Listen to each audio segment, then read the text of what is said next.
네, 여러분 좀 쉬셨나요? 1강 제일 끝에 우리가 예상되는 그 연구 목차, 예상되는 연구 목차 하다가 끝났죠. 이 목차는 예상의 예상. 내가 이러한 흐름으로 내가 연구를 하겠다. 그래서 1, 2, 3 뭐 이런 식으로 내용을 미리 그 목차를 만들어 보는 겁니다. 그래서 아까 연구 계획서에서 예상되는 연구 목차를 보면 그 연구에 대한 연구자의 준비 상태와 연구를 준비해온 그 깊이를 파악할 수 있다고 말씀을 드린 거죠. 그래서 예상되는 연구 목차에서는 그 연구에서의 연구 문제, 연구 방법 등이 정확하게 어, 그 드러날 수 있도록 잘 고려해가지고 작성을 해야 되는 거죠. 특히나 이제 이론적 배경의 세부 목차나 연구 방법의 세부 목차, 또 분석 결과의 세부 목차 등은 유기적으로 잘, 조직적으로 잘 연결이 되어 있어서 논리적으로 이해되도록 구성되어야 돼요. 그래야 심사하는 분들이 보거나 이제 지도 교수님 보실 때, 그래 잘 됐구나. 이 정도의 흐름이면, 이 정도의 연구 절차면 괜찮을 것 같다라는 생각들을 하게 되고 인정을 하게 되겠죠. 자, 이렇게 이제 목차를 정하고 이제 세 번째로 목차를 넣고 세 번째로는 서론입니다. 이제 서론으로 들어가겠죠. 서론으로 들어가면 여러분 서론에서는 이제 문제 의식과 연구 주제에 대해서 이제 다뤄야 돼요. 서론은. 그래서 서론은 연구자가 가지고 있는 문제 의식 그걸 알려주는 거예요. 나는 어떤 문제 의식을 가지고 있다. 나는 이것을 이렇게 생각한다.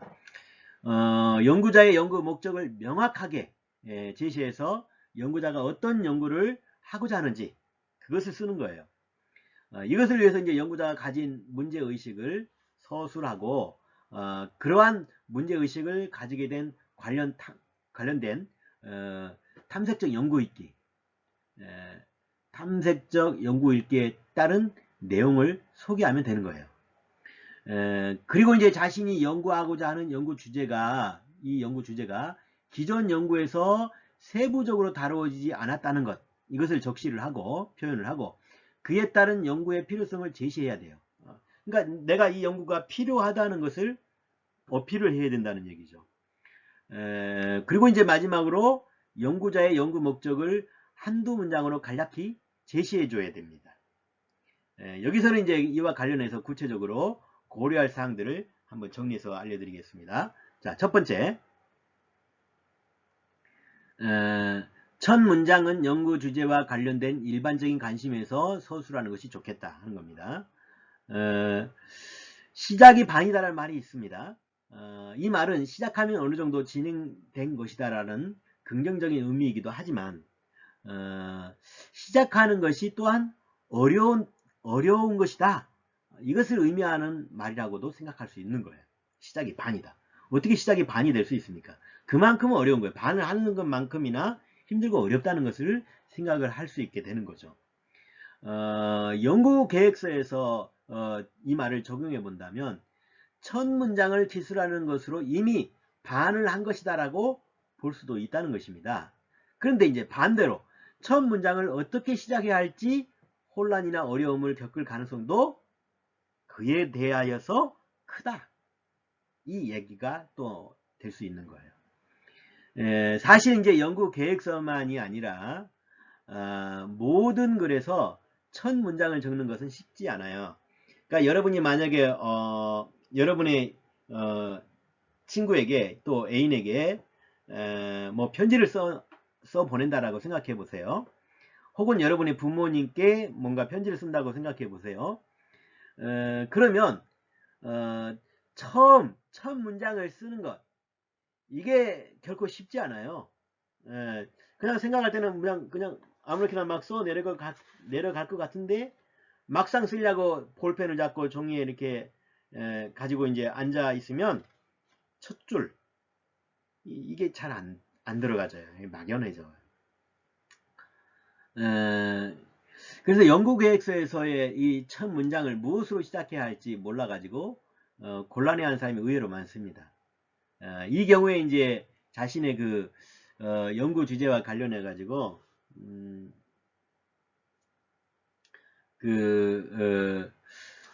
일반적인 사회적인 반응이나 경향들을 표현하면서 시작하게 되는 건데요. 밑에 있는 이 네모 박스를 한번 보시면 요거는 한번 우리가 보고 가죠. 지금까지 이거 안 보고 그냥 통과했었는데 서론의 첫 문장을 구성하는 방법입니다. 팁이에요. 자, 예를 들어서 교사의 행복감에 영향을 주는 요인에 관한 연구, 이 경우를 한번 우리가 생각해 보죠.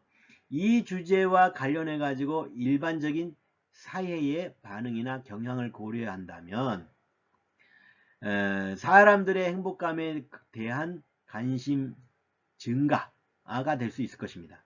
따라서 이것을 고려해 가지고 다음과 같이 첫 문장을 서술할 수 있어요. 어떻게? 자, 보십시오. 최근 우리 사회에서 대다수 사람은 행복한 삶에 대한 관심을 표하고 있다. 이것은 뭐예요? 사람들이 행복감에 대한 관심이 증가될 수 있는 그 현상이잖아요. 그래서 첫 문장을 어떻게 했느냐? 최근 우리 사회에서 대다수의 사람들은 행복한 삶에 대한 관심을 표하고 있다. 이렇게 첫 문장이 시작되어져 있어요. 지면 굉장히 관심을 가지고 이제 이거를 보게 되는 것이죠. 이런 식으로 이제 쓰는 거예요. 첫 줄은. 자, 그리고 두 번째로 문제의식을 갖게 된 계기 및 그와 관련한 탐색적 독서의 결과인 연구 내용을 서술하는 것이 좋겠다. 이 서론 부분에서. 핵심적인 서술 내용은 연구자의 문제의식과 그리고 문제의식을 갖게 한 기존 관련 연구를 제시하는 거예요. 이것과 관련해 가지고 연구자는 구체적으로 자신이 이 연구를 통해서 해결하고자 하는 그 해결하고자 하는 문제가 무엇이냐 이것을 제시해야 됩니다. 그리고 그러한 문제의식을 갖게 된 계기를 기존 연구의 경향의 그 탐색적 분석을 통해 제시할 수 있어야 한다는 것이죠. 그래서 여기 밑에 이제 서론의 문제의식에 들어갈 내용의 그 팁을 한번 더 보시면 이 내용 한번 볼까요?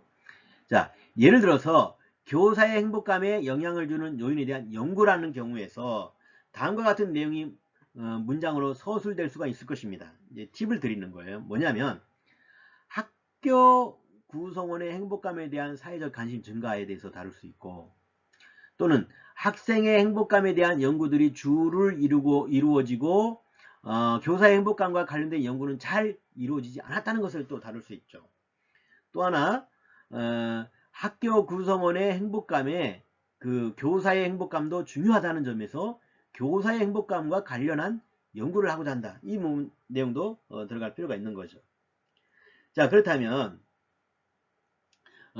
세 번째로 그러면 기존 이론이나 연구에서 자신의 연구 주제가 다루어지지 않았다는 점을 제시하면서 연구자가 행하고자 하는 연구의 필요성을 명시적으로 서술하는 것이 좋다라는 것인데요. 이 말은 무슨 말이냐? 결국은 독창성이에요. 이 논문이 참 독창적이다라는 것을 어필하는 거예요. 이 연구는 연구 자체로서 연구는 독창적이어야 하기 때문에 연구자의 연구가 기존의 연구들과 차별되어지는 점을 기술해야 돼요. 내 연구가 기존의 이 연구들과 차별된다는 것을 기술해야 된다. 기록해야 된다는 거예요. 써야 된다는 거예요.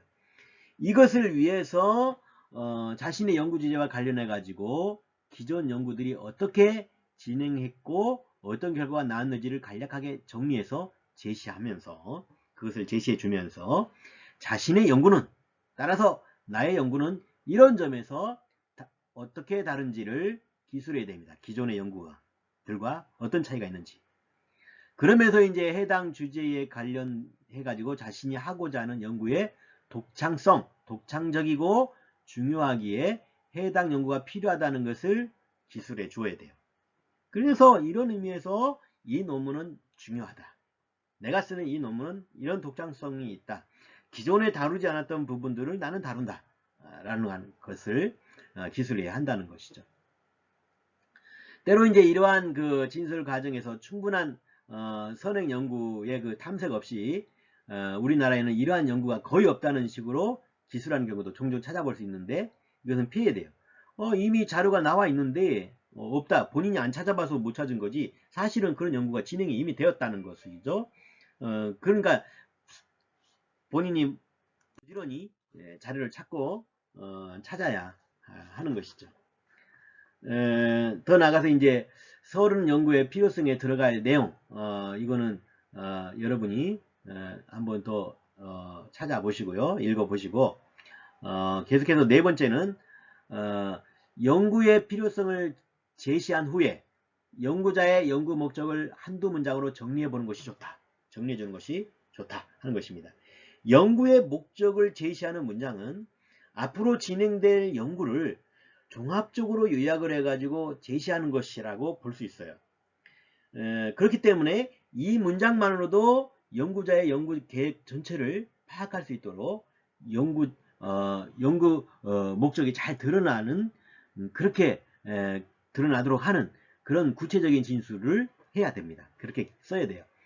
앞에서 이제 썼던 예상되는 연구 목차를 고려할 때에 연구 목적과 일관성이 있도록 서술해야 되고요. 주의할 것은 뒤이어 나올 연구 방법 또 분석 결과 등과 등의 그 서술도 연구 목적과 일치하도록 주의를 기울여 써야 되는 것입니다. 그렇게 하고 또 아래에 있는 또 적용하기 대표 사례는 서론에서 연구 목적에 들어가야 될 내용들. 자, 교사의 행복감에 영향을 주는 요인에 대한 연구일 경우에 다음과 같은 서술이 가능합니다. 어떤 거냐? 서론에서 이제 연구 목적에 들어가는 거예요. 이 연구의 목적은 학교 교사들을 대상으로 해가지고 교사들이 느끼는 행복감은 어느 정도이며 그들이 느끼는 행복감에 영향을 주는 세부 요인이 무엇이고 이러한 요인의 영향력은 어느 정도인지를 질문지를 통해 파악하는 것이다. 이렇게 해서 서론에서 연구 목적에 들어갈 내용을 이렇게 쓸 수도 있다는 것입니다.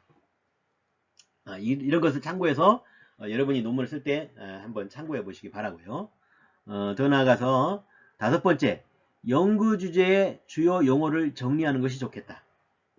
그래야 이제 개념 파악이 잘 할 수 있으니까 서로 엇갈리지 않고 연구 계획서에 제시되어지는 주요 용어의 경우는 일상적인 표현과는 달리 연구자가 개념화해 가지고 사용하는 것이기 때문에 용어에 대한 혼란을 일으키지 않도록 명확하게 그것에 대한 기술을 해줄 필요가 있어요. 이 개념은 이러한 것이다. 이 단어는, 이 용어는 이러한 의미가 있다. 이런 식으로 설명을 해줄 필요가 있죠. 이것을 위해서 서론에서 연구와 관련해 가지고 사용하는 기본적인 용어가 무엇인지를 정리하는 것이 좋죠. 그래야 나올 수 있죠. 이런 것들이. 그리고 연구에서 중요하게 다루는 개념, 그 개념을 제시하고 연구자가 연구에서 사용하고자 하는 의미를 중심으로 해가지고 개념을 제안해서 서술하면 되는 것입니다. 이제 여기에서 그 개념에 그 관련된 이론 등을 상세하게 서술하는 것이 아니라 개념 자체를 정의만 하는 것으로 생각하면 됩니다. 뭐 구체적으로 그냥 상세하게 자세하게 그냥 이렇게 서술하는 것이 아니라 그냥 개념 자체를 정의만 하는 것이라 이렇게 생각하는 것이 좋다는 것이죠. 그리고 이제 또 하나 들어가야 될 게 뭡니까? 이론적 배경이에요. 이 이론적 배경은 자신의 연구 가설을 뒷받침해주는 기존 이론, 지금까지 나와 있는 기존 이론이나 연구들을 정리하는 것입니다. 연구들을 정리하는 것이에요.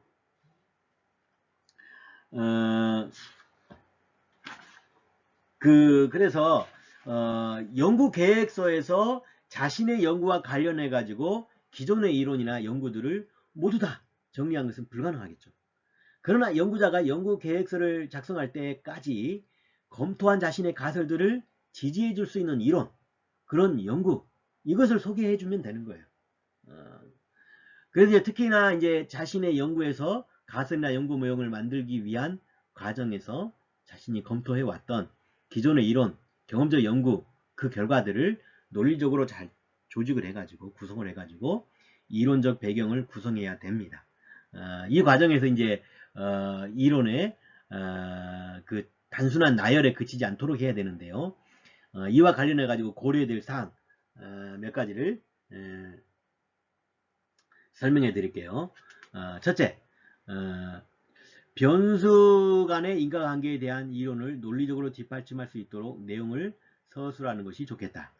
자, 일반적으로 이론적 배경을 기술할 때 세부 내용을 몇 개의 하위 목차로 나누어서 기술을 하는 겁니다.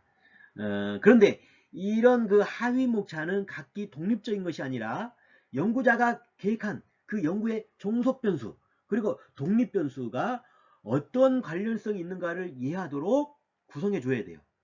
다시 말하면 이론적 배경을 모두 읽었을 경우에 그것이 전체가 마치 하나의 스토리처럼 흐름을 가지면서 연구자가 그 선정한 연구 모형을 추론할 수 있도록 그렇게 써줘야 한다는 것입니다.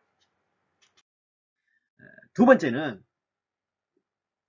선행 연구 고찰은 연구자가 계획하고 연구와 똑같은 연구 결과를 찾아가지고 서술하는 것이 아니라 관련성이 있는 연구를 찾아서 기술하는 것이다. 이게 이제 중요해요. 그래서 대학원생이 논문 계획서를 작성하면서 자신의 연구와 같은 선행 연구가 없어가지고 선행 연구를 고찰하기 힘들다. 이런 얘기를 하는 경우가 종종 있습니다. 이것은 맞는 말이지만 또 한편으로 보면 이건 틀린 말이에요. 왜냐하면 서론에서 연구자는 자신의 연구가 기존에 이루어지지 않았던 독창적인 내용을 담고 있는 연구라고 설명을 했기 때문에 사실상 똑같은 연구가 나올 수가 없잖아요. 독창성이라는 것은 똑같은 것이 없다는 얘기가 되는 거잖아요. 그러나 자신이 연구 주제를 추출하는 과정에서 의존했던 그 수많은 연구가 있었기 때문에 관련 연구가 아예 없다고 보기는 어렵다는 거죠. 그래서 선행 연구를 고찰하는 내용을 기술할 때에는 자신의 그 종속 변수와 유사한 내용과 관련된 연구, 자신의 독립 변수를 추론하거나 혹은 독립 변수로서의 그 성립과 관련해 가지고 논리성을 따지는 데 필요한 연구 등을 중심으로 해서 서술해 주면 돼요. 그러니까 예를 들어서 보면 교사의 행복감에 영향을 주는 요인에 관한 연구라는 경우에 교사의 삶의 질을 연구를 다룬 그런 연구들, 또 직업인으로서 행복감에 영향을 주는 연구 등 이런 것들을 고찰해 줄 수 있지 않습니까? 그러니까 자료들이 없다라고는 말할 수 없죠. 그리고 이제 세 번째, 기존 연구를 소개하면서 그 결과만을 단순히 병렬적으로 서술하지 않도록 주의해야 된다 하는 것입니다. 선행 연구 결과를 소개하면서 누가 어떤 연구를 어떻게 했다, 이것만 병렬적으로 서술해서는 안 된다는 거예요. 기존 선행 연구를 살펴보면서 그 연구 결과가 연구자가 계획하고 있는 연구 변수들과 관련되는 측면을 서술해야 된다는 거예요. 그 연결시켜야 된다는 거예요. 이것을 통해서 연구자 자신의 연구 그 변수 간의 인과관계를 파악할 수 있도록 해줘야 된다는 거죠. 네 번째, 기존 이론이나 선행 연구 고찰에서 재인용이 아니라 원저를 인용하는 것이 중요하다. 이론적 논의에서는 대부분 기존 연구자들의 연구 결과물을 인용해 와야 돼요. 그럼 어쩔 수 없어요. 그렇죠? 기존의 것을 우리가 봐야 되는 거니까. 이 경우에 해당되는 연구 결과물이 기록된 원저를 찾아서 서술한 것이 좋습니다. 그러나 원저가 너무 오래되어 가지고 연구자가 직접 구하기가 어렵거나 이해하기 어려운 언어로 되어 있는 경우에는 원저자의 글이 아니라 그 글을 인용한 것을 재인용해도 된다. 재인용해도 된다는 것이죠. 이 경우에 재인용을 반드시 표기해 주어야 한다는 것입니다. 자, 그리고 이론을 인용할 때에는 한 저자의 연구물만 인용하기보다는 여러 저자의 연구물을 인용하는 것이 좋겠다는 것입니다. 종종 그 연구 계획서를 서술하다가 보면 자신이 서술하려고 하는 이론적 배경의 내용과 완전히 일치할 정도로 잘 서술되어 있거나 혹은 유사한 내용의 그 이론적 배경으로 잘 서술되어 있는 책이나 논문을 보게 되거든요. 그걸 발견하게 되거든요. 이 경우에 연구자는 해당 논문이나 해당 책 하나만 인용하고 싶은 욕구를 느껴요. 나랑 거의 비슷하니까. 그러나 그러한 욕구를 따르는 것은 잘못된 것입니다. 하나의 논문이나 책만을 인용하면 좋은 연구 결과를 낼 수 없기 때문에 그래요. 왜냐하면 연구자가 연구하고자 하는 주제와 관련해 가지고 기존의 이론이 탄탄하다면 오로지 연구자가 본 그 책이나 그 논문에만 그러한 내용을 제시하고 있지 않을 것이기 때문에 그렇다는 거예요. 따라서 연구자가 연구하고자 하는 내용을 서술한 다른 책이나 논문에서 여러 연구자들의 주장을 찾아봐야 한다는 거예요. 꼭 그렇게 해야 돼요.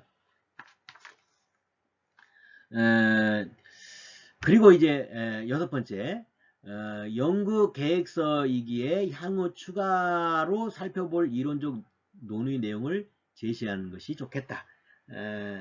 앞으로 이런 것이지만 앞으로 이런 이론도 논의하는 것이 좋겠다라는 그런 내용들을 언급하는 것이 좋겠고요. 또 일곱 번째는 이론적 논의를 바탕으로 해가지고 연구 모형과 가설이 설정되었음을 기술해야 된다. 그러니까 양적 연구 방법을 사용한 논문의 경우에는 이론적 배경의 제일 마지막 부분에 연구 모형과 가설을 기술하게 되잖아요. 그런데 그 이유는 연구 모형과 가설이 이론적 논의에 의해 가지고 최종적으로 설정되었기 때문에 그래요. 그래서 이론적 논의의 그 마지막에서는 그 연구 모형과 기술을 이제 설정하면 되는 거거든요. 이때 자신이 논의한 이론적 배경과 연구자가 설정한 그 관련 그 변수 어떻게 연계되는지에 대해서 명확하게 제시를 해줄 필요가 있다는 것이죠. 자, 여기까지 하고 그렇다면 이제 연구 방법도 이제 들어가야 되지 않습니까? 연구 방법은 어떤 것인지. 그 연구 방법은 연구 대상, 또 자료 수집 방법, 또 분석 방법이 들어가야 돼요.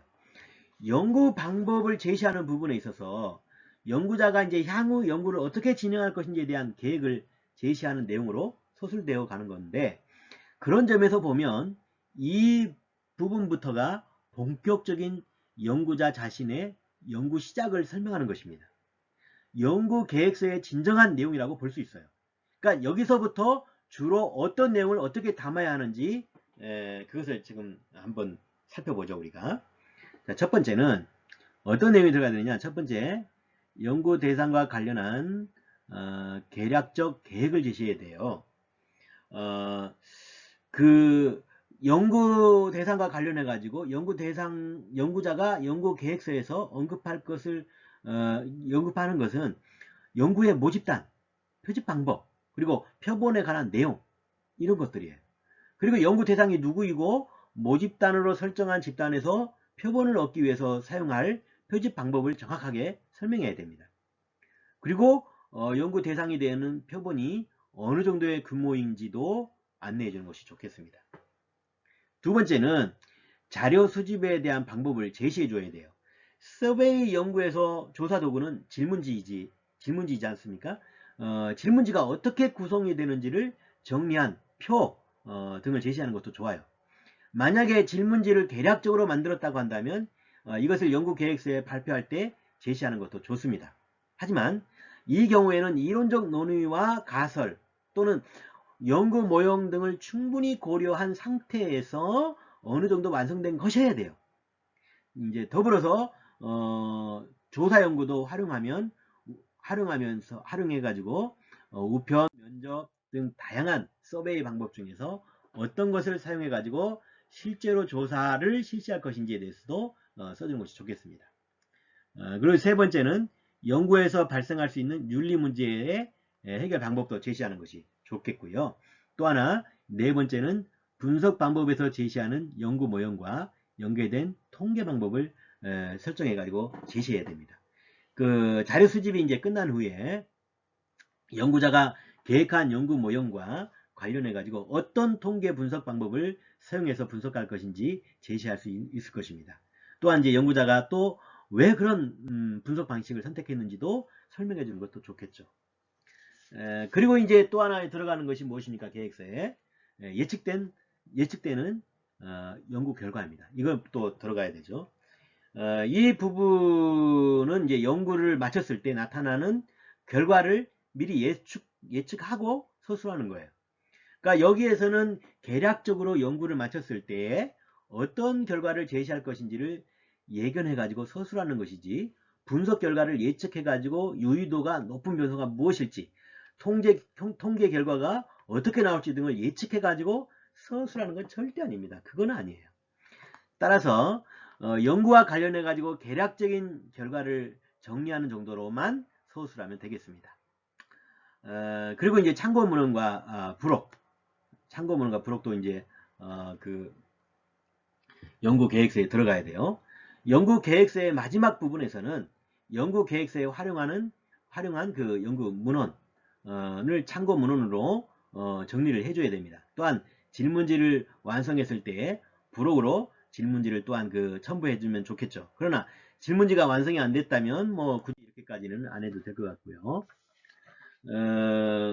그 다음에 이제 학위 논문에 대해서 한번 살펴볼 텐데요. 학위 논문의 심사와 논문 연구 계획서.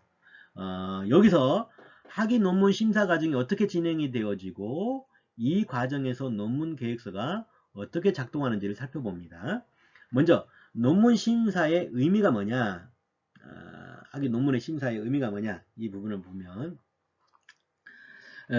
일반적으로 학부를 졸업하기 위해서는 학사학위 논문, 석사과정을 졸업하기 위해서는 석사학위 논문, 박사과정을 졸업하기 위해서는 박사학위 논문을 작성해야 돼요. 근데 이제 최근에는 이 학사학위 논문의 경우는 심사하지 않고 지도교수의 지도만으로 그치는 경우가 이제 많아요. 석사학위부터는 논문을 작성한 후에 심사진을 꾸려가지고 논문심사위원을 구성을 해가지고 논문 심사를 하는 것이 일반적이고 그게 보통이죠.